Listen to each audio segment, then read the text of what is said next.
That's me. Hi, everybody. We are delighted to, I guess, not see you here this evening for this episode of Changing Faces of Ventura County, Women Taking the Lead. We have quite an impressive group here tonight, and I know you'll get a lot out of this discussion. We're thankful to all of our panelists and to Dr. Trudy Arriaga, who will be leading tonight's discussion. Before I talk about Trudy, who probably needs no introduction, let me just do a little bit of housekeeping. We would love to hear your questions. Please put your questions in the Q&A section of the Zoom. Hopefully we all know about that now. And our Deputy Director, Denise Sindelar, will be tracking those and relaying those forward. If you put them in chat, she probably won't see them, so try to use Q&A. So before I turn it over to Dr. Arriaga, I just want to say a couple of things about her. She was the first female superintendent for the Ventura Unified School District. She was in that position for 14 years.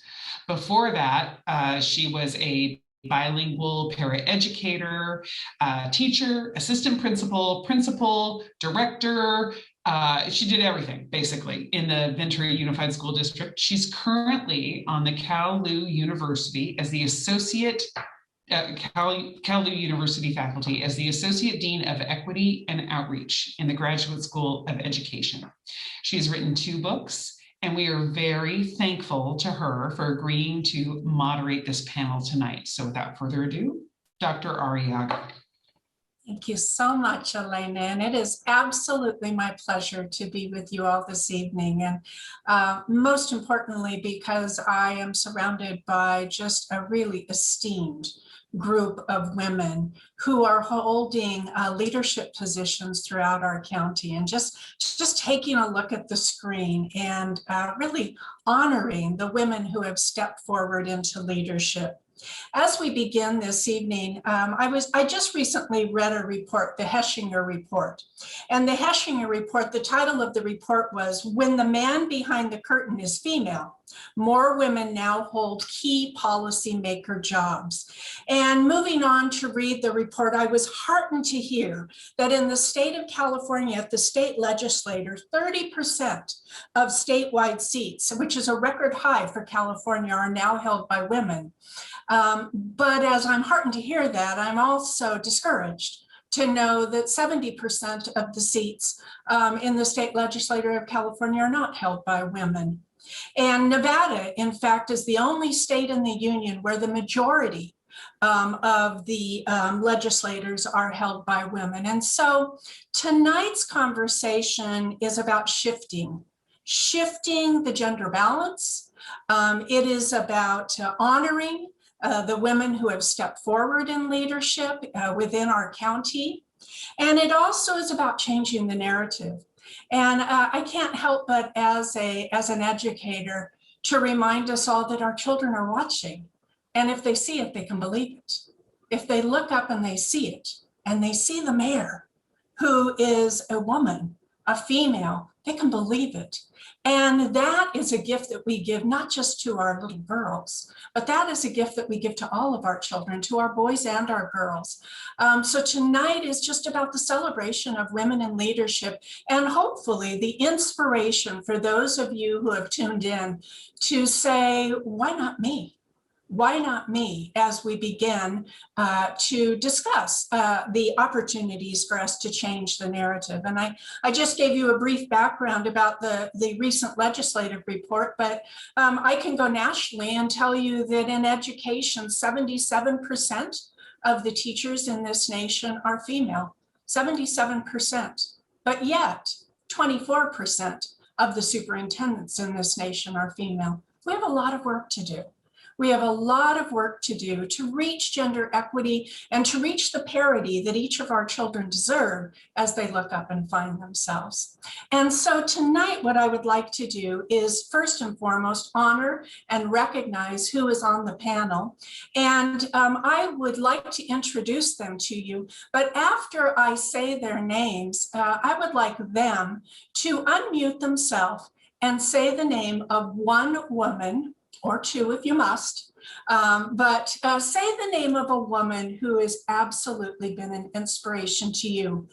We don't need to hear who the woman was or what their relationship to you was, but tonight let's just, let's honor another 10 women as we introduce the phenomenal women that we have on the screen this evening. So beginning with Councilmember Susan Santangelo from the city of Camarillo. Council member. Hi, I didn't include my family, so today Amanda Gorman inspires me. Amanda Gorman, thank you. Council member Cristina Villaseñor from the city of Fillmore. Thank you for having me. My name, a woman who inspires me, is Luz Alvarez Martinez. Thank you so much. And next we have Mayor Janice Parvin from the city of Moore Park. The woman that inspired me more than anyone has been Mary Levins Schwabauer. Thank you. I'm going to guess we're starting to hear names that we recognize, and perhaps that we can say, oh my gosh, she was one of my inspirations too. Mayor Betsy Stixx of the city of Ojai. Thank you, Trudy. I have two, I'm sorry. My grandmothers, Emily Stixx and Margaret Van Meter, who got the vote at 9 and 19. Love it. Thank you. And next we have Council Member VNA Lopez from the city of Oxnard. Hi, thank you. I will say State Senator Monique Limon. Thank you. Council Member Laura Hernandez from the city of Port Hueneme. Thank you. So glad to be here, Dr. Arriaga. My most influential woman is Shirley Mattingly. She was my first boss. Thank you. Council Member Cornejo, the city of Santa Paula. Thank you. And I have two, one being my mother, Carol Anderson, and also Marion Bergeson. Thank you. Council Member Ruth Lueganos from the city of Simi Valley. My inspiration is Sonia Sotomayor. Thank you. Mayor Claudia Bill de la Peña, city of Thousand Oaks. Thank you. My first and foremost inspiration, my mother, Maria Gaitan, and secondly, Maya Angelou. And finally, Mayor Sofia Rubacalba, the city of Ventura. A woman who has inspired me is a local educator. Her name is Jennifer Robles. And I know her well. So just hearing the names of the women who inspire us and being reminded that as women, it is those who have come before us that inspire us to take the lead and to move into leadership, and knowing that tonight you are inspiring others. And every day that you serve in your local communities, that you're inspiring those who are looking up and thinking about, wow, you know, can I find myself? And so thank you for honoring additional women as we honor you this evening. So let's get started. I'd like to begin by asking a few of you, what inspired you to run for elected office? And knowing that, gosh, with that comes much scrutiny, certainly hard work, vulnerability, and, you know, it may be even taking a bit of a personal toll on you or your families. And so, you know, what was it? And if I could start with, Council Member Susan Santangelo, if you could tell us what inspired you, Susan? So for me, it was sort of the intersection of a few things happening. I have two sons, and they were just about to finish high school and go out into the world, go to college. So I knew that I was sort of entering a new stage in my life personally. And then what was happening politically across the nation and locally drove me to get involved. And I had written so many letters and made so many calls and marched and demonstrated, and I still felt like I wasn't affecting change the way I wanted to. And then, you know, I also thought again about my boys, and, you know, when you were saying earlier about young girls can look up and see women and say, I can be that, I think it's just as important that young boys see that. And so I wanted to inspire my boys to accept and see women as leaders. And I wanted a seat at the table. I wanted my perspective to be part of the decision-making and leading of my community. So just kind of all came together. And so thank you. Thank you so much, Susan, and sharing from a personal vantage point as well as a global vantage point. And when you talk about having a seat at the table, you know, I think we want a voice at the table, don't we? You know, having a voice at the table is really where we will impact change and provide the unique contributions that we are able to provide as women. And I don't know about you, but I'm not afraid to eat alone. You know, so also, you know, maybe inviting others to our table. Mayor Parvin, can you tell us what inspired you to run for office? Well, it was really a long story, so I'm going to cut it short, but it started with my dad. He was running a campaign for a LA County judge, and he drugged me around with him. I was about 5 years old in pigtails, and he drugged me around because he said people will open the door if a little girl in pigtails is with me, which he was correct, because they opened the door and he was able to actually get that judge elected. So that was kind of the beginning of it. But what happened was one day my husband was reading the Sunday paper and it said there was an ad for a park and rec commissioner. So he said, you know, you got park and rec experience, you should apply for that. So I did. And then I did that for 2 years. And then all of a sudden there was a position on the planning commission. So I applied for that. And I served 6 years on the planning commission, and the community kind of outreached to me and said, we really like to see you, run for city council. And I did, and I was a city council member for 6 years. And then the other answer kind of goes into another question that you may be asking later, what actually led me to be the mayor. I'm not sure if you're going to ask it, so I will hold back on that, but I absolutely love it.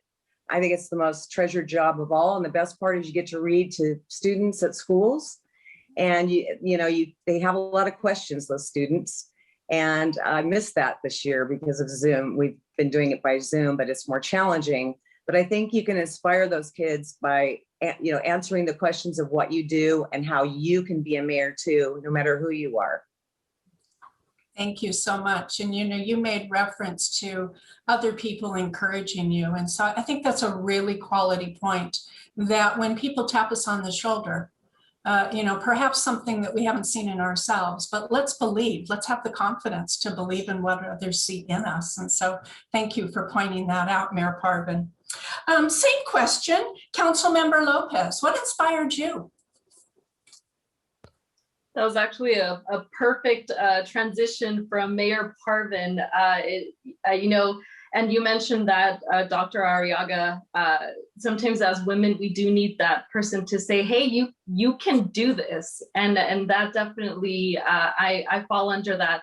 I had a mentor of mine as I was finishing up grad school who said, you're from the community, there's opportunities, and there is a need to have our local youth, having grown up in the area, get involved. And it was that little push that led me to run for the school board. That was the first position that I ran for back in 2012. And absolutely, that was one of the best things that I've done. And it was really inspired by my family, having my roots here in this community and wanting to be a part of the discussion, a part of the decisions that are impacting my family, my friends, and my neighbors. Right. Thank you so much. And, as I think about our research in Leading While Female, one of the aspects that we discovered in the research is that women oftentimes lack confidence, although we have the competence. And so, just that reminder that we have the competence, we are very competent. We run households, Many of us run our own businesses, we run classrooms, we are very competent, but the research found that, oftentimes we lack that confidence. And V&A, you spoke to that issue that, others encouraging you and just having that confidence to move forward. So I appreciate that. And men, on the other hand, periodically lack the competence, but have the confidence. And I don't mean to say for a minute that our male allies are not competent. Don't mistake me. I don't want any chats right now saying that I said that. But the reality of it is that men are more inclined to jump forward before they have all the skills that are actually required, and they learn as they go.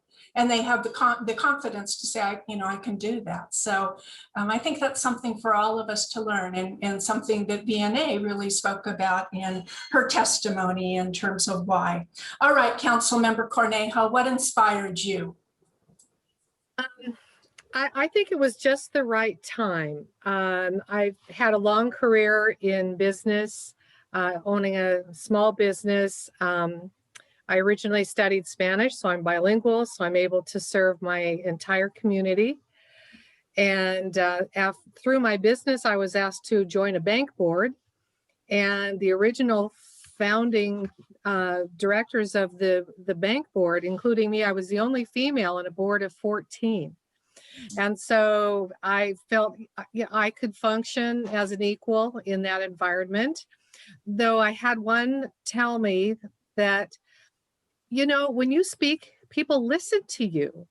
And I don't know if it's your tone of voice or that the fact that you are a woman, because it is something a little bit different than what we're accustomed to. So, so it can be an advantage as well. And so between that and being involved in community in a number of ways, and then as others have said, children growing up and going off on their own, you have the time to devote to something like city council, which is really can consume an awful lot of time, and I felt I was ready for it at that point. So did run, and it was an extraordinary experience, because you do have to fundraise, and women are notoriously not good at raising funds.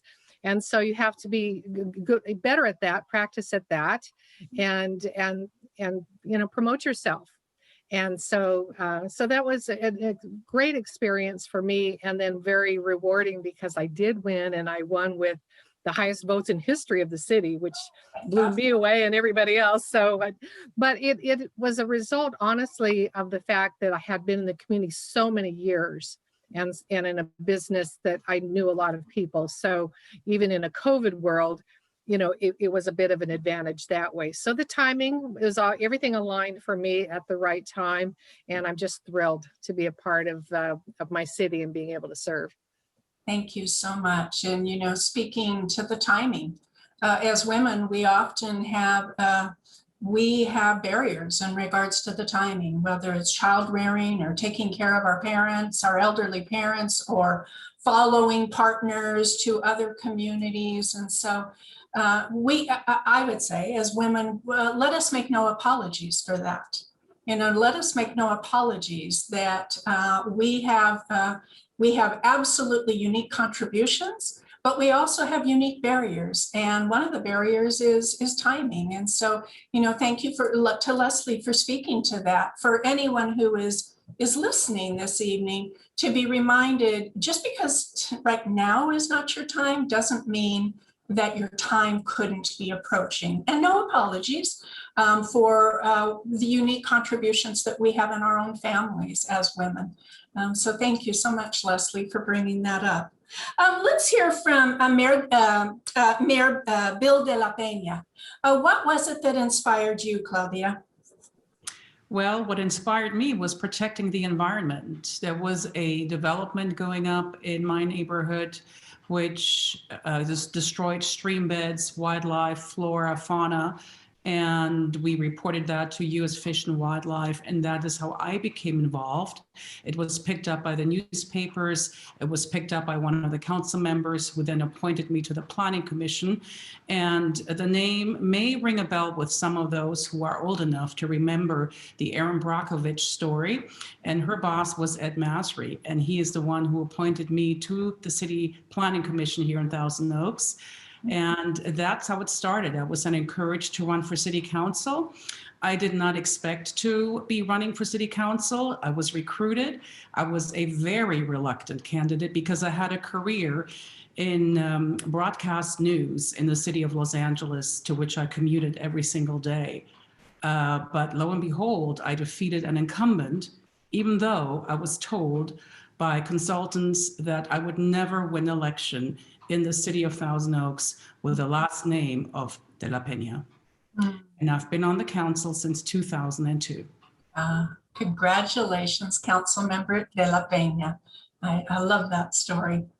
Mayor Rubalcaba, and Sophia, I can't stand it, I have to say it, that Mayor Rubalcaba was a little girl at Sheridan Way when I was the principal, and how incredibly proud I am as a former principal to introduce the mayor of Ventura, who I could tell you, I could have probably guessed it when I was watching her as a second grader. So it was no surprise to me. So Mayor Rubalcaba, what inspired you? Thank you, Dr. Arriaga. I think like my sister council members here, other people encouraged me, and they were the ones to approach me and really ask me, you should run. They were telling me, you should run, you should do this. And I was somewhat hesitant because like Councilmember De La Peña, I was a little hesitant because of my other commitments and other things that I am involved with. But it was the insistence of community members in my neighborhood that really convinced me to run, because it was so important. And I think the part that was also very important for me is that I had never seen someone like me on the Ventura City Council. So I just felt like it was so important for someone, whether it was me or someone else, for someone to run and to be in that position, to be able to open that door to other women, to other minorities, to other younger people, to other members of our communities that perhaps have not been represented. So I just felt like it was my responsibility and my duty to go forward and run and really show the community that this is a place for everybody, where everybody should be involved, whether it's at the council level or participating in meetings or in different roles. But I think, it's our duty to be involved in our community to really make a difference. So those were some of the reasons why I decided to run. And those are the things that I hope that I can do for others. Open that door so that the people that come after me have those opportunities. Thank you so much, Sophia. And I think, it's the epitome of our children are watching, and to look up and see Sophia Rubalcaba as the mayor of our city. Our children are watching. And you said something else that really struck me, is you said my sister council members, and I really appreciated that term. In our research of Leading While Female, we found that one of the barriers to women are ourselves, that we don't always mentor each other as women. And so, I think that's something for us to really, really think about as we think about, why are we at whatever I said, why are we at 30% at the state legislature, and how might we be in the way? How might we be the ones that are in the way by not mentoring, supporting, honoring, recognizing our sisters to move it forward in leadership as well? So I appreciated your term, Sophia, of sister council member. Let me go to council member Villaseñor. What inspired you, council member Villaseñor? Hi, yes, what inspired me was our community really coming together last June, again, in light of what's happening in our world, in our country, around race and reckoning and social justice. And if you can tell from my background, my kindergartner is home with me, right? We're doing the homeschooling parenting during the pandemic. And I was feeling, as a stay-at-home mom, very privileged to be able to be home with my daughter during this time, but also a bit isolated in terms of my everyday world, and the responsibilities of it is pretty small and pretty much, focused on this. So when the pandemic happened, and then when I began to see through, social justice movements coming out in our community, and particularly in the Fillmore community, it really made me realize that we have a community here of young people, and particularly of women of color, who want to be more civically engaged and want to participate more and hold our local leaders accountable. And when we sort of got to that point, and I really saw that that myself and other community leaders, or folks who just from the community designated as community leaders, saw that that was lacking in our current council, and we wanted to do something about it. So I was inspired by having meetings with a couple of other moms who, literally, we had a Zoom, and we said, okay, we're all home with our children. Another mom had 3 children at home, plus she's a full-time teacher here at Fillmore Unified. Another is a full-time environmentalist and has 2 boys at home. And we just said, who can step up and do this? And all of us wanted to. And I was the one who was in the position right now to do that. And I'm just so happy that I had the support. But that's really what inspired me. Our local community folks, my neighbors, my fellow mothers here in town, to step forward and to have that support of the community saying that you can do this. And then, throughout my life too, I've been told a few times, you have a knack for policy. I have a background in working as a policy analyst in health issues. You're analytical, you can understand policy. You would be really great if you ran for office. So I've had that in the back of my head, and I've had mentors and other wonderful people in the community telling me that throughout the years. And so that really is what inspired me and pushed me to run. Excellent, thank you. And Christina, have your mentors been men or women or both? They've been both, but I would say having a career that I've had in public health, it has been, mostly women. Women dominate the area of public health, and so it's been very interesting this last year with public health and COVID-19 being at the foreground, and seeing my colleagues, the organizations I used to work with, really stepping forward and taking those leadership roles and helping our whole community go through public health issues. Thank you. All right, let's hear from Mayor Betsy Stixx from the city of Ojai. What inspired you to become the mayor of Ojai? Well, first, you all so inspired me, so you continue to inspire me every day. Thank you. I read a book. I love to read them. I've been a teacher since I was 14, and it's called The Big Leap. It's by a local writer named Gay Hendricks, and the whole premise is that we tend to stay in our areas of excellence and rarely take that step into our area of genius because we don't know what it is. And I finished it on a Saturday, and then Sunday I was talking to the former Mayor Johnny Johnson's campaign manager, and he said, "What do you think the top priorities in Ojai?" And I said, "Well, off the top of my head, fire, water, responsibility." He looked me straight in the eye and said, "You need to run for mayor." And I said, okay.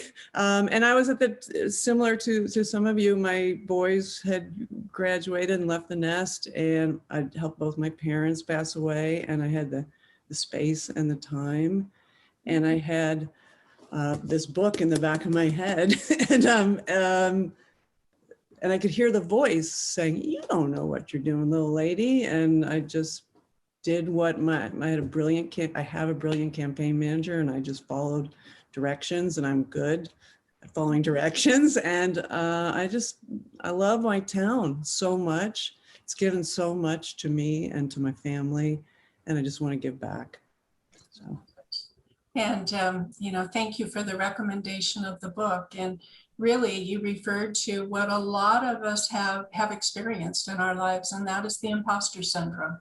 that we say to ourselves, as you just said, you don't know what you're doing, little lady. You know, how dare you apply for that position? How dare you think that you could be the mayor of a city? When reality is that we do know what we're doing. And we can run city government. We can lead organizations with very unique contributions as women. So I appreciated you just pointing that out, that I think that you don't know what you're doing is one that we've all experienced in our lives, and to be able to change the narrative and say, yes, I do. You know, I'm going to listen to others who tell me that I'd be great. If I could hear from Councilmember Laura Hernandez from the city of Port Hueneme. Oh, thank you, Dr. Arriaga. So happy to be here and listen to everybody's stories. I think for me, my family, in some shape or form, has always been involved in public service, and so that was my journey. Also, was to work in working in local government my entire career. And when I retired from Ventura County Sheriff's Department, I had a plan. I knew what I was going to do. And I started a consulting business. I was going to do some volunteer work, and I was going to help take care of my mom. Well, not all those things worked out the way I thought. And I missed working at the local government level. And I did get asked. Our city was in trouble, and I had attended a few events, and our city was in financial trouble. And I had people coming up and asking me to consider running. And I had considered it, but I had those fears. I had the fears that I couldn't do it, that I wasn't smart enough, that I wasn't strong enough to put up with the public opinions and the public exposure that I knew this position would bring to me. But one thing I did learn was that in my career was to always challenge myself, and to take that scary step forward, because what we think is scary is not always as scary as we think it is. And so I decided, after actually working on a few local campaigns myself, I thought I can do this, and I did. And I'm really happy to be serving Port Hueneme.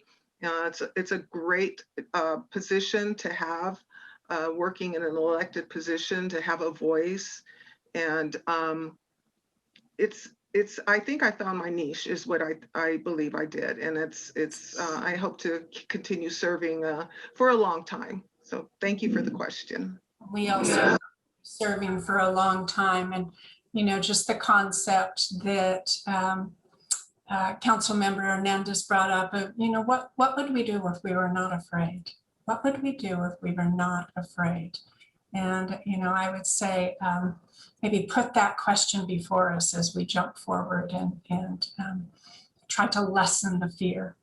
All right, Councilmember Luevanos, we want to hear from you. What inspired you to run for office in the city of Simi Valley? Well, I went to a city council meeting in 2018. I had been to many city council meetings because I'm a Boy Scout leader and a Girl Scout leader, so I'd been to a number of city council meetings, but this was definitely unlike any other meeting I had been to before. And at that meeting, you know, my son was, you know, threatened, harassed, told he was going to be deported. It was a meeting about SB 54. We'd been to a previous meeting with my daughter where she had been threatened and harassed. And, you know, I'm Latina, my kids are Latinos. And when we kind of lost that battle in a room full of a meeting full of, you know, people that was overflowed, we all left kind of dejected. And then I remember my son just being like, Mom, we lost. And I'm like, you know, we live to fight another day, sweetheart. And the very next day I got a phone call with people asking me, would you be interested in running for city council? We heard you speak. We thought you did very well. And we know that you're active in the community. And so like, you know, like my sisters here, you know, this meeting I was asked because of, you know, my activism in the community. And for me, the inspiration to actually run, because it's one thing to be asked, it's another thing to actually do it. I'm still a full-time teacher. I'm still a full-time mom. I'm still a city councilwoman. I'm still, you know, a scout leader. And so, and I still have kids in school. And so to take on another responsibility is a big thing to do. And so, I sat there with my husband and my kids and I said, what do you think? And they said, go for it, Mom. And so I did. And, first time I had ever run for office, but in my heart, I said, I need to do this for my kids. I need my children and the next generation to know that there's someone that cares about all the struggles that we're having in this community and that they have value, and that there's at least going to be one person on city council that's not going to tolerate the dehumanization of other people that are people of color, whether they're Muslim or Latinos or Black or Asian. I needed them to know that there was going to be one person at least that was going to say, no, that's not okay for you to treat other people this way, to dehumanize and degrade them in this way. And that was my motive to run. And I constantly am struggling and fighting to make sure that, we make a better tomorrow, a better community for our children, for the next generation, that they feel included and they feel like they not just have a seat at the table, like you said, but a voice. That's really important. Thank you so much. That was a powerful, powerful ending to the question that we posed of all of you. And, I certainly heard some patterns and commonalities, a lot of commonalities of our children are watching, and I want the children to be able to look up and find themselves. A lot of commonalities of really stepping forward for social justice and stepping forward for all people. A lot of comments about the unique contributions that women have to give. And I'm not saying better contributions, but absolutely unique contributions. And a lot of you discuss the intersectionality of who you are, whether you are a woman of color, whether you are a parent, whether you are a grandparent, whether you are a daughter or sister, just the intersectionality of what we bring to the table and those very, very unique contributions. So, I could stop right here, I have to say, and just my heart has just been warmed by listening to your responses and knowing that our communities are in your hands, in your loving, in your caring, in your thoughtful hands, which leads us to the next question. Mm-hmm. The next question is, what are some of the challenges or obstacles or barriers that you have encountered along the way as women? And I want you to really think about that. Have there been obstacles that you have encountered because of your role as a female in local politics? And I can tell you, as an educational leader, I often felt like people were mistaking my greatest strength as a weakness. My greatest strength is who I am as a woman. My greatest strength is, yep, I wear my heart on my sleeve. Yep, I lose sleep over things. Yes, I cry easily. Yes, I'm sensitive. Don't confuse my greatest strength as a weakness. That is my greatest strength.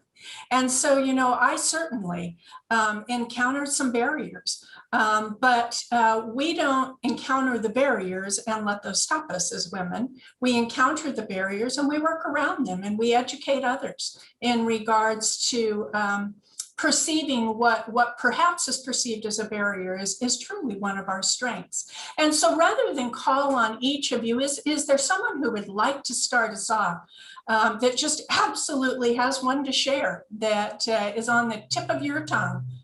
Anybody like to? All right, Susan, I see your hand up, so go for it. So I have to tell the very, very brief version of the story. It was one of the committees that I was assigned to as a council member, and it was the first meeting, and I found myself as one of the two women in the group, and I was introduced to a number of the men, and one of them said, "Oh, we always love to have another good-looking lady." And I said, "Well, that's nice. I'm smart too." So, but that was really that I wasn't prepared for that. But there were a lot of challenges I expected. What I didn't expect was, Ruth spoke about this. I have a full-time job as well. Yeah, my boys are older, but one of them was just home until a couple months ago. And so I'm a single mom and working full time, being a mother, running a household, and doing council is really hard. It's not hard if you just want to do the bare minimum. It's not hard if you just need to show up and get through an agenda and get through meetings.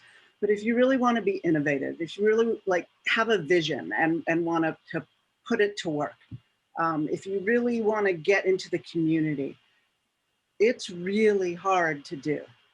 And I see that as a challenge on a broader scale, and why so many of the people running for local elected positions are retired or independently wealthy or have somebody at home to help them with the rest of life. And I think that really limits the access for women to be in elected positions. And so that bothers me because this is hard. This is hard. And you know, stating that it's hard, Susan, but you've also demonstrated that it can be done. Right. You know, and so when we talk about the intersectionality of who you are as a woman, you know, a single parent, a full-time worker, a city council member, that it can be done. And just those concepts of the barriers that we face as women, as you know, well, who will care for your children? Well, I don't remember my husband ever being asked that question, but I was asked that question often. Who's taking care of your children?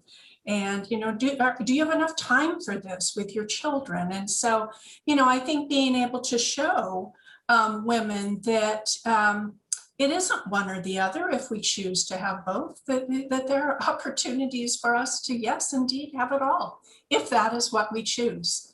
And again, no apologies, and certainly no judgment on women who don't choose that role. And you referred to the appearance issue. We found in our research that appearance is a huge barrier for women. You know, smile more. You look better with makeup. Gosh, you know, don't wear your hair naturally. You know, the list goes on in terms of being judged by our appearance, when in reality that has nothing to do with our competency as leaders. Is there someone else who'd like to follow Susan? All right, Leslie, I see your hand up. Go for it. Thanks, Trudy. Mine is a story of, well, first of all, I was just fortunate enough to have parents who told me always that I was an equal. I grew up with brothers. I only had boys. So I kind of grew up in sort of a man stinky sock world. But when something that I learned is that sometimes you have to ask for it, ask for a position. The way I got onto a bank board was when I was approached, someone said, "Isn't this just a great board? Look at the wonderful people we have on this board." At that time, there were a dozen or so. And I looked at it and I said, well, there's something wrong with the list. And they couldn't figure it out. And I said, well, think again. And it was because there were no women on the board. There was not a representation for that. So they didn't ask me first, they asked me second. They were looking for someone a little more wealthy for the board.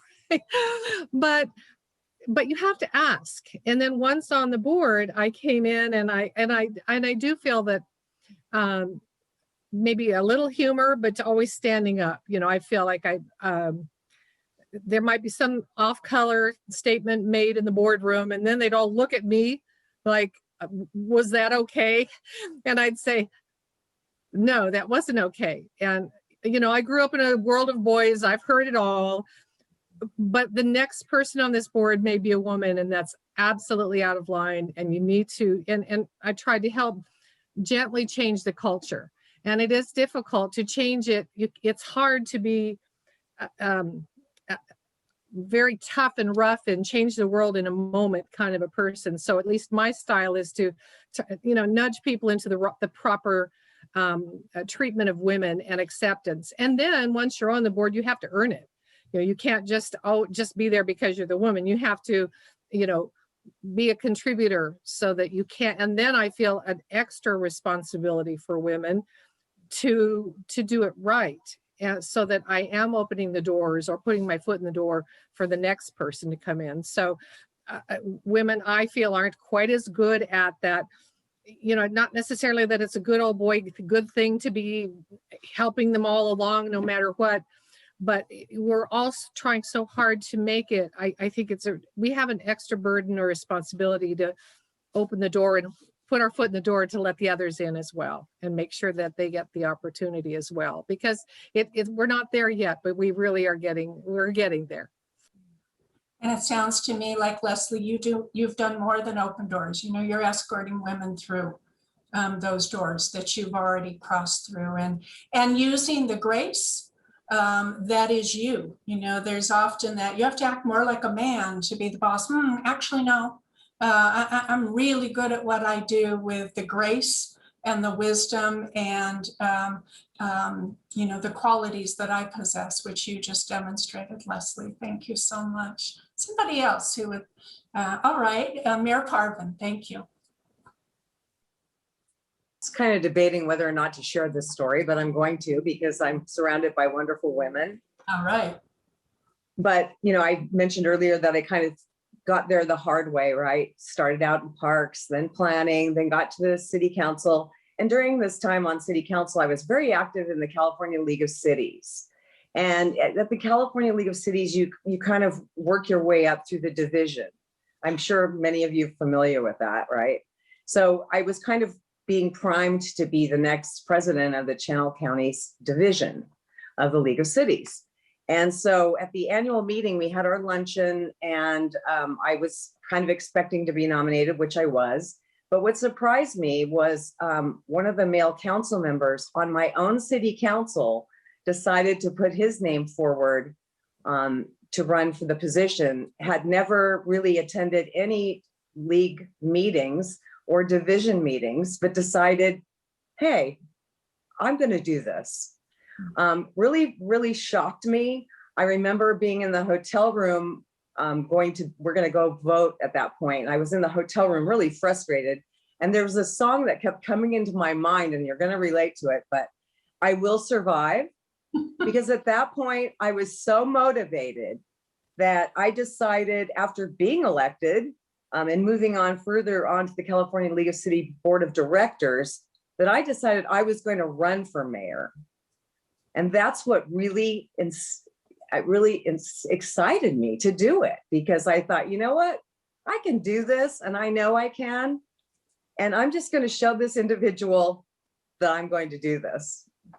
And that's exactly what I did. I love that story. I love that story. And, you know, I think we can all hear that song ringing in our ears with a few others as well. This girl is on fire. These boots are made for walking. Somebody else, tell us your story. Ruth, thank you. City of Simi Valley. You know, I've had a lot of instances, but even from the very first city council meeting I had, you know, people mispronouncing my name intentionally. They were all men, you know, older men who had, you know, been in, you know, part of the institution, part of, you know, it was the good old boys club. And I remember after the meeting, 3 different older men came up to me and said, you know, we want to meet with you so we can explain to you how things work. You know, this is probably very complicated for you, and you probably don't really understand how things work, but we're going to sit down and explain it to you. And I said, you know, I have a bachelor's in criminal justice, a master's in instructional leadership, and I have a law degree. And guess what? I took a lot of classes in planning. I have done policy at the statewide and national level. I know Robert's Rules of Order like the back of my hand. I've been a parliamentarian. I know budgets. So I really appreciate your offer. And if I should need your assistance, I will be glad to call on you. And thank you so much for your offer. So there's been a lot of, you know, that we're going to explain it to you. And then a lot of, you know, someone else taking your idea as a female and then claiming it as their own.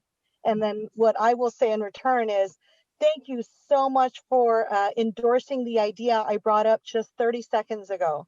I'm so glad you support my idea. And we really have to take that conversation back, because a lot of times our education as females is discounted and our experience is discounted. I do have experience in criminal justice. I was a bilingual juvenile probation officer, and I will bring it up. I'll say, oh, I have experience in that field, you know, and this is where it comes from. And this is where my experience come from. And our experience as females is just as valid as a man's experience. So we have to validate ourselves and endorse ourselves and support each other in that realm. Wow. I have to say, Councilmember Luevanos, that was an impressive response. And, you know, that's one where we can see competence and confidence coming together. And let me just say that, you know, this absolutely is not about male bashing. You know, we honor and appreciate our male allies. And so for those who are tuning in and you know, if you're at all feeling like, oh my gosh, this is feeling like male bashing, no, these are real stories. You know, we're not making things up. These are real stories, not our grandmother's stories. These are our stories. And so if you're listening, it's an opportunity to say, wow, how might I be in the way? You know, how might I have contributed to those experiences that are being expressed? And how might together, with our male allies, how might together may we move it forward in a way that, as we spoke in the beginning of our time together, that we shift the gender balance and we change the narrative. And so, you know, the opportunity to learn from each other is one that is what this is all about. Is there anyone else that would like to share? Thank you, Claudia Bill de la Peña. Go ahead, and she is representing the city of Thousand Oaks. Thank you so much. Just really quickly, one of the challenges I encountered being a woman, not being a Latina, but being a woman, is that I became mayor of the city of Thousand Oaks for the first time in 2005. But I also worked full-time in Los Angeles, which took 60 hours away from me already. I was pregnant with twins, and I was beginning to finish my master's degree in public policy. And so I was not able to attend ribbon cuttings. I was not able to participate in committee meetings, but I was able to make sound policy decisions and have contact and community outreach with my residents and attend city council meetings. We had other council members who worked full time, but I was the one of two women, pregnant, doing a master's degree, working full time in LA. And I was overlooked for mayor 3 years in a row for my second term as mayor. And the reason given at one of the council meetings was because I didn't have time. So I then brought up the fact that there was another male council member who also didn't have time, yet he was allowed to be mayor. And so, and you said, this is not male bashing, because this is something that happens in the real world. But because I was perceived to be too busy with other things, they said that I could not be mayor. But again, the song, I Will Survive, right? So, and I continued to the next election being the #1 vote getter. And so it just shows you that you just cannot give up, and that these challenges just make you stronger. Absolutely. And just those myths and misperceptions about who we are. My goodness, you know, being pregnant or a parent of twins and still moving it forward. We've got it, you know, we've got it. And if we need help, we'll ask for it, but we've got it. I have a colleague who didn't get a position as an assistant principal because the principal said, well, you know, I just can't select you because you'd have to be the last to close up at night, and, you know, you'd have all the keys. And so, you know, I just couldn't, it wouldn't be gentlemanly of me to have you be the last. And she said, you know, if I need your help closing up, I know how to ask for it. But give me the keys. I've got it. You know, you know, same thing. I've raised twins. I've done my part, and I definitely know how to lock up at night. So give us the keys and let us move it forward. Anyone else who hasn't had an opportunity? All right, Sophia. Thank you, Dr. Arriaga. just by listening to many of the challenges that you all have had, I reflect on some of the challenges that I have experienced.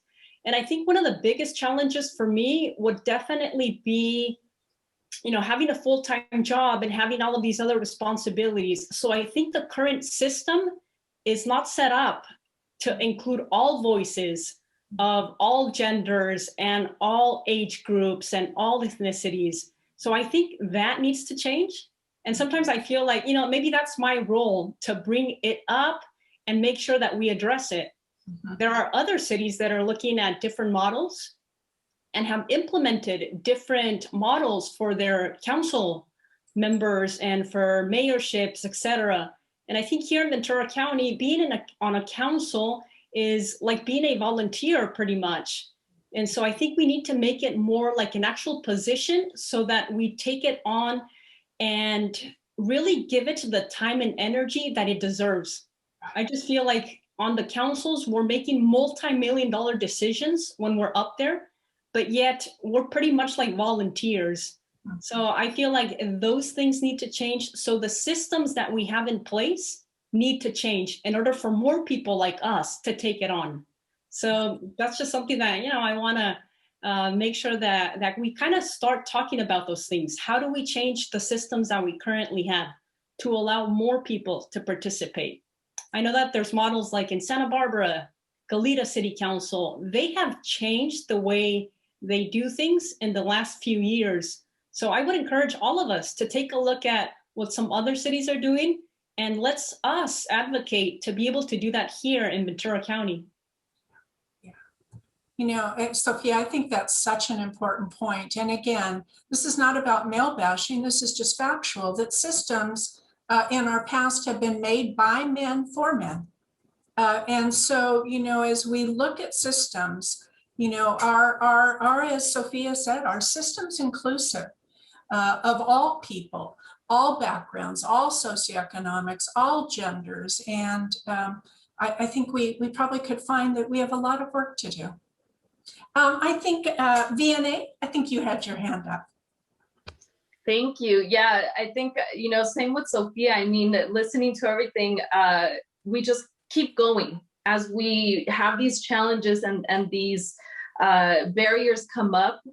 We get through them and we keep moving, and listening to everyone else. I'm like, oh wait, yeah, I had that.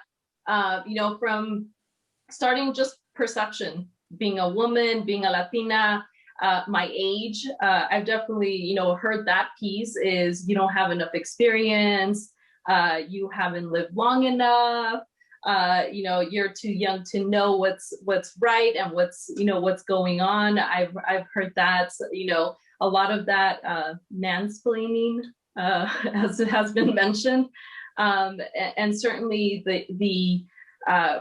these positions we consider them a part-time position, but they really take up a huge commitment. And I definitely, want to share with anyone else out there, yes, it is hard. It is hard to have a full-time job and to have a council position that is a full-time job, but categorized as a part-time job.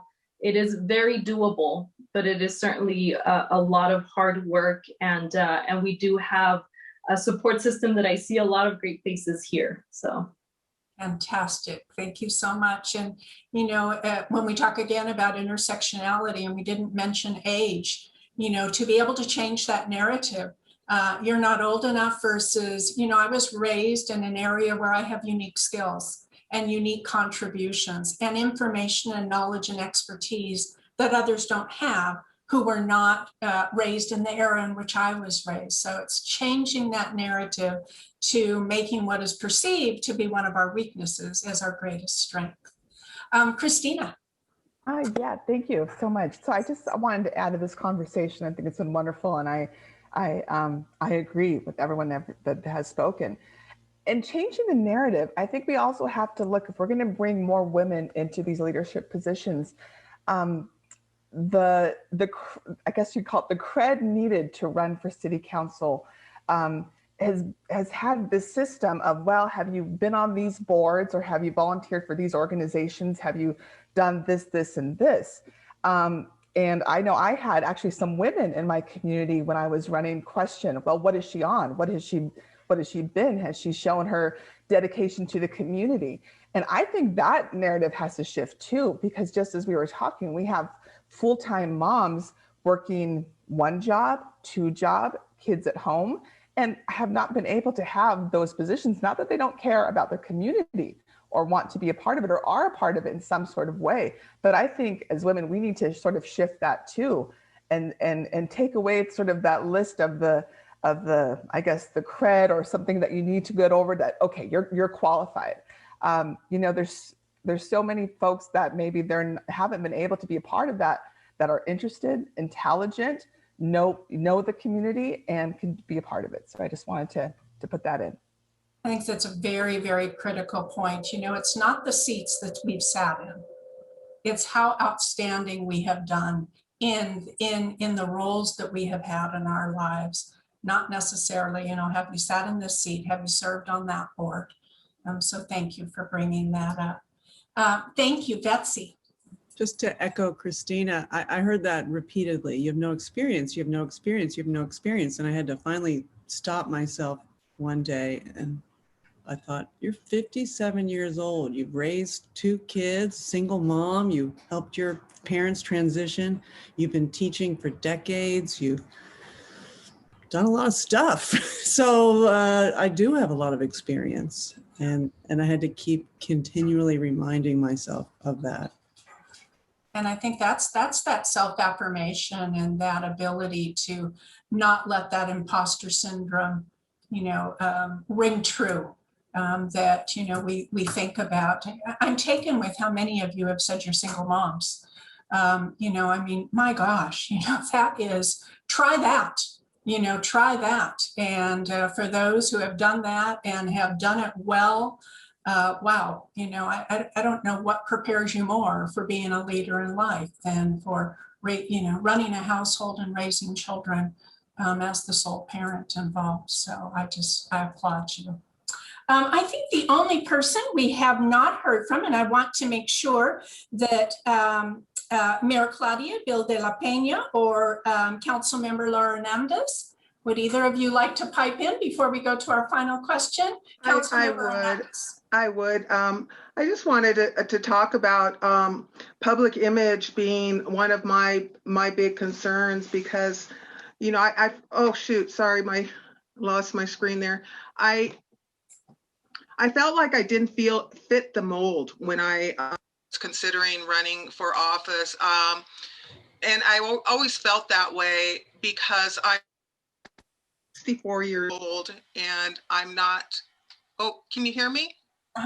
We can hear you. 64 years old, I'm not married, I don't have children. I've been pretty much married to my career my whole life. And so I felt like that public expectation would be that, oh, she's, you know, what's wrong with her? You know, she's not married, she doesn't have kids, you know, she doesn't understand, you know, what it's like to raise a family. And so on the converse side of my fellow, my colleagues here, my sisters on the other city councils, it was really different for me. I mean, I just had those feelings of inadequacy that I didn't quite fit the mold and that the public had those expectations of me. I'm also Latina and I don't speak Spanish. So, you know, I wasn't fitting quite that mold either. So, you know, I was letting these thoughts kind of define me. And, you know, I've just come to the realization that I am kind of unconventional and that's who I am. And because I don't speak Spanish, I'm still Latina. You know, there's plenty of us out there who don't speak Spanish, yeah, but we are very committed to our culture and our people. And, you know, we want to make policies that help raise people up. And I want to do the same for women too, you know, and make sure that we're having that representation, no matter what our background is, no matter what our life was like and what brought us here. And I think if women feel like they can't fit the mold, then we're not going to see women of diversity on our city councils. And I think it's really important that we be open to all forms and all forms and shapes of women and backgrounds. I appreciate that comment so much. And I think it's just one more affirmation to others that there is not a mold. You don't have to be this to be that, that you can, you can be who you are and become whoever you choose to be. And so I just really appreciate you bringing, again, the intersectionality of who you are, Councilmember Hernandez, to the table, and recognizing that same level of contribution, but a unique contribution that you bring. And finally, I don't think we've heard from Mayor Bill de la Peña. Did you have anything to add to this? No, I did.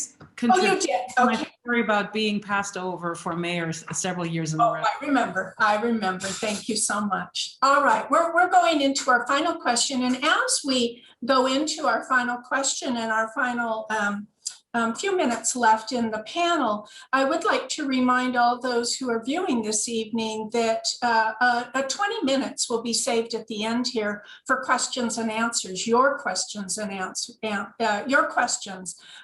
and so please contribute to the question and answer section, and staff will be assisting you in asking some of your own individual questions. So the final question is, what are your hopes and goals for your community over the next 12 to 24 months? And I know that this question could take on another hour. And so here's what I'd like to ask, is that each of you be prepared to tell us one thing. What's one goal that you have for your community in the next 12 to 24 months that you really would like to see realized? And Mayor Betsy Stixx of Ojai, I'm going to begin with you because you specifically wanted to speak to this question. So model for us, and for the rest of us, I'm going to be asking you to give one goal. Getting Ojai on the path to being a globally renowned beacon of sustainability, and which means clear priorities, as I said, water, fire, equity, housing. And number one is fire. So in the next 10 months, harden our town, make this the hardest town in all of California. So we're going to clear away the arundo and all the brush that ignites. We're going to harden, ready all the homes. And then we're going to make a great evacuation drill. So everybody's on the same page, everybody's ready, and everybody knows what to do. I love that goal. That rings true to my heart. I have family members who lost their home in the Thomas fire in Ventura and are now permanent residents of Ojai. And, may their new home be standing forever. And I think, with your leadership, they'll be able to realize that dream. All right, Leslie Cornejo, what's your one goal? Thank you, Trudy. And I also wanted to thank the Museum of Ventura County for doing this. It's a wonderful opportunity for all of us. But my goal, and I'm new to the council, but I came in with this idea. We have a great team and we continue to grow the team to create what I wish for is a thriving economy for the entire city. Bottom to top, everyone will have an opportunity. Everyone will be able to find housing that they can afford. They are lofty goals, but we're on track for it. And I'm very excited the energy that we have in the city at this time. So a thriving economy. Outstanding, thank you. All right, Councilmember Hernandez, City of Port Hueneme. Thank you, Dr. Arriaga. I think for me that I have many goals, of like we probably all do, but I think my main goal right now is to help our businesses recover following COVID and making sure that we restore and improve upon the vibrancy and economic health of our city. And that to me is doable in the next couple of years. And unfortunately, what we've seen is with the closure of many businesses and the the shelter in place restrictions that we have been under for the past year, many women have left the workplace and have had to be at home to homeschool their children, or take care of their families. My sister, as a matter of fact, was not forced in retirement, but made the decision to retire because she had to be home to take care of my mom. And so I'd like to be able to see, these women come back to the workforce, because it's going to be hard for us to pave that path for women to be in leadership roles unless we can bring them back into the workplace and provide the support that they need to do both jobs, be at home and be at work. Thank you. Certainly women have become our essential workers during this time. And again, I'm going to ask each of you to give one goal, and just in light of the time that we have. Mayor Parvin. It's really hard to give you one goal. You have so many, right? I mean, we're really driving our goals, but I would say to a complete Princeton Avenue widening project in Moore Park, and everyone that lives here knows exactly what I'm talking about. We have been working with Caltrans on this project for many, many years, and trying to get going through the Caltrans, I call it jumping hoops process, bringing Caltrans to meetings, and then they change the rules on us. So that has been one of the biggest challenges. And I swear in the next 24 months, that road better be done. Okay. I'd love to give you one more, but I will just say also, I agree with Laura, as far as economic development, because that's key to our success. Thank you. Mayor Parvin. Councilmember Luevanos. I'm a teacher. I have been a teacher at heart, and for me, it's always about civic engagement. Continues to be, will always be about getting as many people involved with our local government. We have too many people that don't know what's happening or don't have the time to know what's happening. And the more people we get civically engaged of every background, whether that is having, city council meetings recorded, or having, alternate ways, like now we're doing, video, Zoom participation, which is easier for a lot of people in our communities now. There are parts of COVID that I think have shifted the way that we engage with our local governments, and some of them I think are good and valuable and promote civic engagement. The more civic engagement we have, the better our democracies are, the better our local governments are, the better decisions we make, the more accountable we are, and the more we serve the community. So civic engagement and learning to have those difficult conversations is part of that. Thank you so much. Mayor Bill de la Peña. Thank you. Well, the one more realistic goal is to find a homeless shelter for Thousand Oaks. Our numbers of the unhoused is rising, as it is in all of Ventura County. And that is something that our city is now actually really embracing and endorsing, whereas before there was this attitude that not in my backyard with the homeless people, ship them off. And we have, through civic engagement and community outreach, been able to educate our residents that most of the homeless people in Thousand Oaks are actually from Thousand Oaks, were raised here and had been living here until they fell in hard times or other things. But the more lofty goal that is really not that attainable anytime soon is to find common ground in a divided society, not only nationally, but also in Thousand Oaks. Beautiful, thank you. Mayor Rubalcaba. Thank you, Dr. Arriaga. One of my goals that I didn't know that I would have a couple of years ago is making sure that our city is able to rise above the effects of the pandemic and come back even stronger than we were before then. And the pandemic has really highlighted many inequities in our community. So making sure that we strengthen our city, but also not forget the most vulnerable of our residents, and making sure that we bring them along as well. Thank you. Thank you. Councilmember Lopez. Thank you.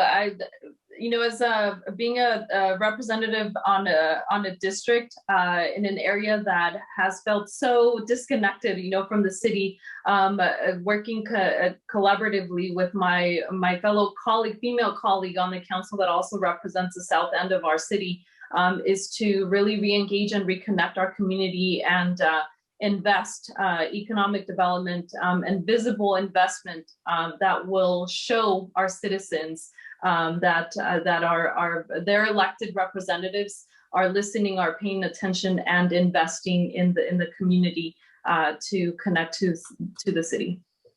Thank you so much. Councilmember Villaseñor, what's your one goal?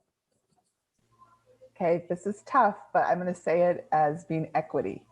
And I'm going to say equity across language access for our council meetings, for civic engagement, equity in housing. We've had a big development over on one side of town, but not enough affordable housing, and equity in resources. Thank you. Thank you. And finally, Councilmember Santangelo. Thank you. So I'm a nurse, so my vision for the next year to two has to do with health, and it has to do with healing from the pandemic. There are physical healing, and there's also mental health healing. I think as the months have gone by, we've seen a lot of people, a lot of our kids struggling with some mental health issues. And I think that as we go back, we're going to see even more adjustment struggles. But also, as others have talked about, is healing economically and hoping to heal some of the political divide that so many of our communities are facing as well. Thank you so much. It has been my absolute honor to moderate this panel. I have to tell you, I am heartened in regards to the leadership that each and every one of our communities have, and all of you. And you lead with the head, you lead with the hands, but most importantly, what I heard tonight is that you lead with your heart. And on behalf of all of our children who are watching, I thank you very, very much. And I turn it back to staff to answer some of the questions that have come forward for all of you. Thank you, Trudy. So I'll pose some of the questions, and we have a question for any interested panelists. Just Way wants to know, wants to hear from any of the leaders on the panel. What surprised you most as it relates to the learning curve that comes with serving as an elected role when you were first elected? Was there an unexpected challenge you didn't necessarily consider up front? And if somebody raises a hand, I'll call. Okay, Ruth, thank you. I never thought I would use so much of my law degree. My dad made me take a lot of land use classes, like land use planning classes. And a lot of what we do is land use. Like there's a lot of land use stuff that we do. And so if you're not familiar with land use laws and zoning laws and all these ordinances, it can be overwhelming. Luckily, like I said, my dad made me take all this classes in law school. But I think that's an overwhelming part, and especially if you're not familiar with it, or the process of how each city works. Especially in our city, our Parks and Rec is separate from our school district, is separate from our city council, and they're all separate entities, and every city is different. So you really have to learn your local government structure and how the different local entities interact with each other. And I think that was a big learning curve, because there's no set way that every city does it. Every city is different. Great, thank you. Mayor Stixx? Well, as you probably know, Ojai is a tiny little town, and it's taken me a while to realize that if I'm going to walk across town, I've got to have at least an hour and be ready to listen to everyone all the time on a zillion different topics, and just be ready for that. So giving myself more time to walk across town, that's been a big surprise, and I just love it. I love hearing from everybody. So grocery store is always a good place too. Great. Anybody else on this question, or I can move on to the next? Okay, so Nicole Mays wants to know, who would like to share, what advice do you have for recent college graduates who are just starting to get involved in public service in Ventura County? General or specific advice is appreciated.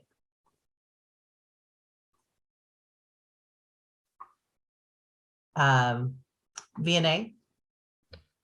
Don't be afraid. Don't let being freshly out of school, being young, keep you from approaching anyone. I've certainly received inquiries from students who are looking for experience or just conversations.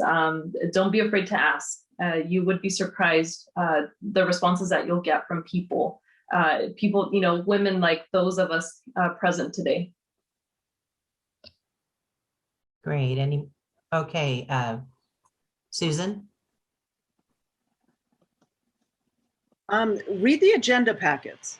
If you have a staff like we do at the city of Camarillo, they're amazing.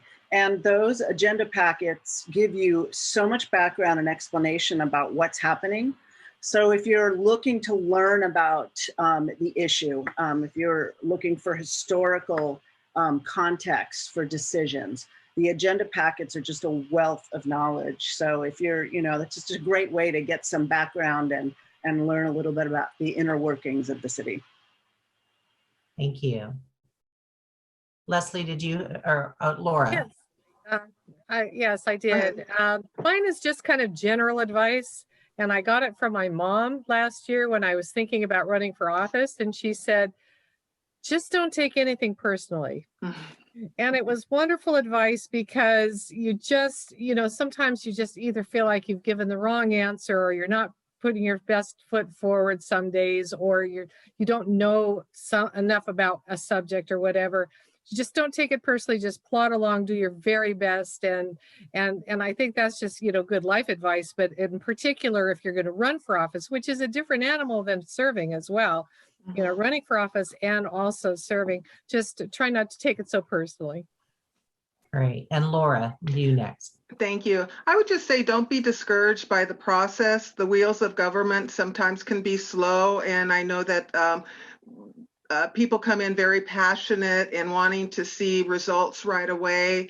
And we have restraints on us. We have the Brown Act that we have to abide by. And so just don't get discouraged by the process. Learn the process. It's very important to know that there are steps that have to take place before we can get an ordinance on the books, or we can get a new bench in the park, or we can make certain repairs. You have to have the budget to do so. So there's a lot of elements at play. Don't be discouraged. It's a learning process as well. You learn a lot on the way, but just don't let it discourage you. Great, thank you. Okay, Betsy. I would just tell young women, common sense and social skills count for a lot, and don't discount those two qualities, and the ability to be an active listener. Those are huge. So really value those, and you can do it. We can all do it. Just got to do it. So we have a question that came in from an attendee asking, who remains anonymous, but wants to know, how have you in your current roles addressed and with actions made efforts towards systemic racism? I'm assuming towards changing systemic racism. Please give an example of what your contribution was.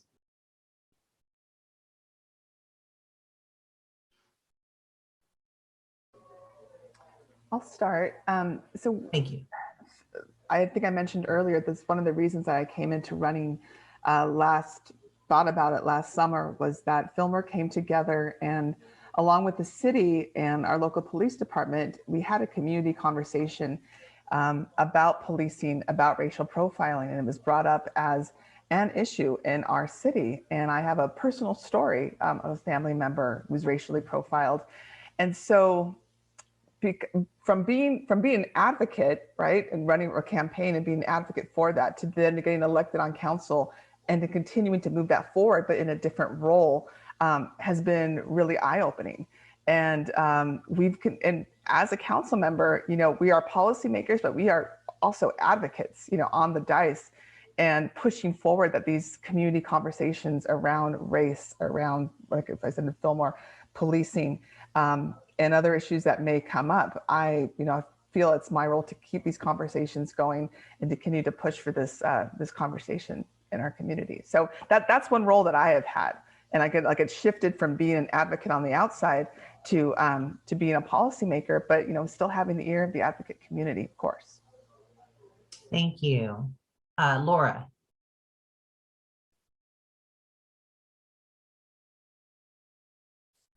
You're muted right now.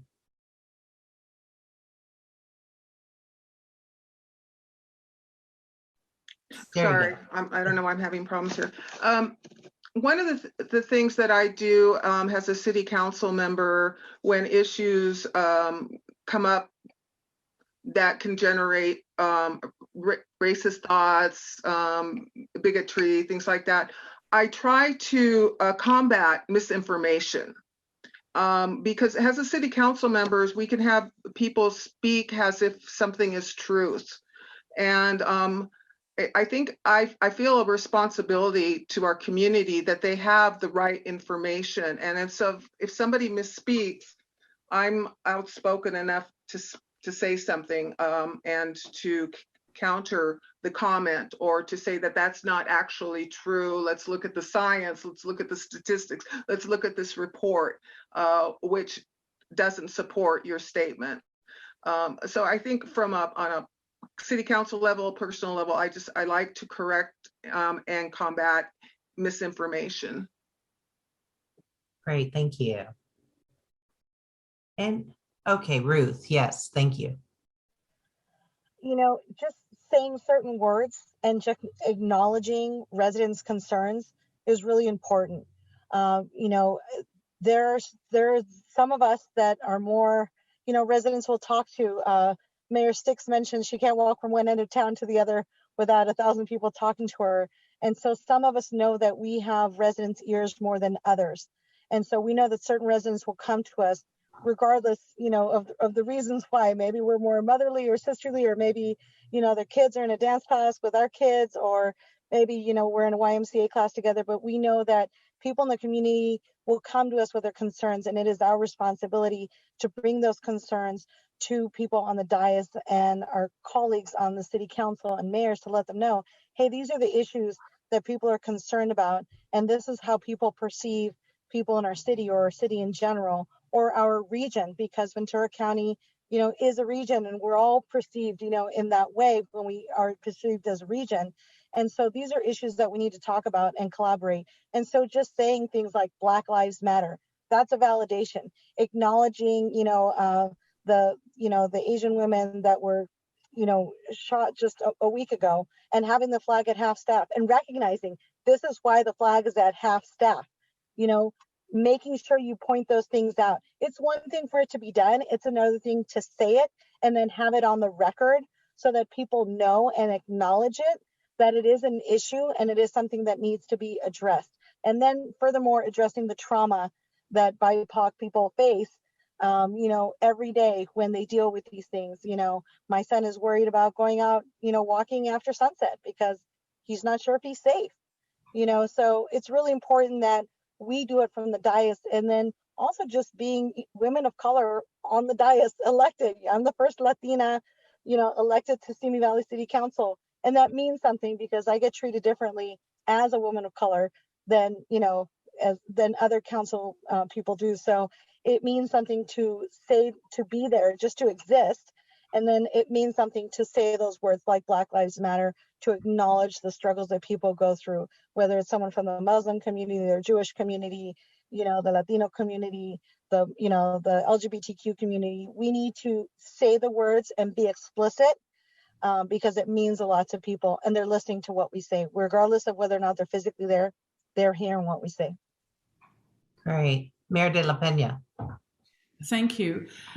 The City of Thousand Oaks last night adopted a city goal, the #1 and top city goal, for the first time in the city's history, thanks to a lot of community members and activism pushing for a statement from the city that we do not condone racism of any kind, whether it's based on color, sexual orientation, ability, disability, religion, and so forth. So last night around 10 o'clock, we do our city goals and priorities, and for the longest time, goal A, you had to deal with welcoming communities and making sure we have a financial stable budget and so forth. But we replaced that with a statement of diversity and inclusion, which means that as soon as it is adopted formally within the next couple of council meetings, that all the staff reports and everything brought to the council has to meet all of those goals. And the #1 goal is to make sure that we are complying with our diversity and inclusion statement. And that was done as a result of the Black Lives Matter movement and other incidents that have happened. And so I have to thank the residents of Thousand Oaks who have pushed for that. And it is now our #1 goal. But like Ruth said, it has to start with educating the community. You know, we cannot really, how shall I say, use the law to force people to be more accepting. Sometimes, you know, it has to be instilled early on through early education. But this inherent bias that human nature has is very, very hard to regulate. But certainly we will do that all we can to make Thousand Oaks at least a much more welcoming community. Thank you. Sophia. Thank you, Denise. You know, I think like Councilmember Levano said, you know, just by being a woman of color who took that chance and took that opportunity to be able to open the door for others, I think that's one of the things that also inspired me and motivated me to run. But now that we're in that seat, we definitely have the responsibility to be the voice of our constituents, of our residents, especially when they don't feel safe to be able to say something themselves. So we need to echo those concerns and we need to speak up in public on the dais. So some of the things that we have done in the city of Ventura, and I know that there is so much more to do, but some of the things that we have done already, we supported the Black Lives Matter movement. We condemned police brutality along with the rest of our city staff and city departments. We also made a commitment to diversity and inclusion within our city staff and within our city. We've also given statements with regards to the attacks against Asian Americans. We have made comments about that. We have condemned those types of actions. We have condemned white supremacy and the overtaking of the Capitol building. And so every time something like that happens, we try to make a public statement to make sure that our residents know that we are seeing this and we're not gonna just back down and not say anything. We make statements and we let people know, we reassure people that in our city, we will not tolerate that type of behavior. Recently, we've seen some incidents with white supremacy flyers and stickers all over town. So we're working with our graffiti removal department, with our safe and clean department, with our police department to really look at these solutions so that we can solve some of those things. One of the other examples that comes to mind is that early on, we were asked by the community to remove the statue of Father Sarah right in front of our city hall. So we as a council supported that idea because we recognize that there's been hundreds of years of oppression for our Chumash community. So we took a decision. It was not easy because there was a lot of pushback for that. But that's what we're elected to do, to make those hard decisions and to make the right decision for our community.